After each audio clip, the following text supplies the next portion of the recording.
নমস্কাৰ কি খবৰ আপোনালোকৰ আশা কৰো যে আপোনালোক সকলো ভালে আছে আজি আপোনালোকৰ মাজলৈ এটা নতুন ভিডিও গীতৰ আপডেট লৈ আহিছো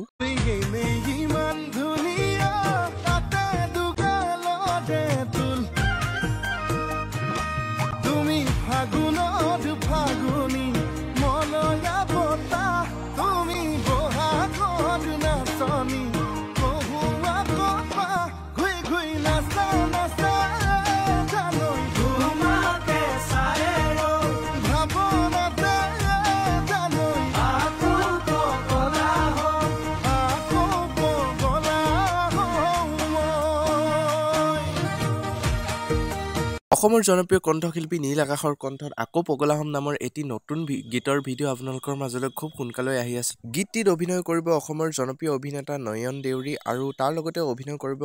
অসমৰ জনপ্ৰিয় অভিনেত্ৰী দিগঙ্গনা বৰা আৰু বৈভৱী গোস্বামীয়ে এটা খুব ধুনীয়া এটি বিহুসুৰীয়া গীতৰ ভিডিও আপোনালোকৰ মাজলৈ অতি সোনকালে আহি আছে আপোনালোকে গীতটি চাই ভাল পাব বুলি আশা কৰিলো আৰু ভিডিওটো আজি ইমানেই আছিল ভিডিওটো যদি চাই ভাল পালে ভিডিওটো এটা লাইক কৰি দিব আৰু আপোনালোকে এতিয়ালৈকে যদি চেনেলটো সাবস্ক্ৰাইব কৰা নাই এনে ধৰণৰ আপডেটসমূহ পাই থাকিবৰ বাবে চেনেলটো সাবস্ক্ৰাইব কৰি কাষতে থকা বেল আইকনটো দবাই অলটোত প্ৰেছ কৰি দিয়ক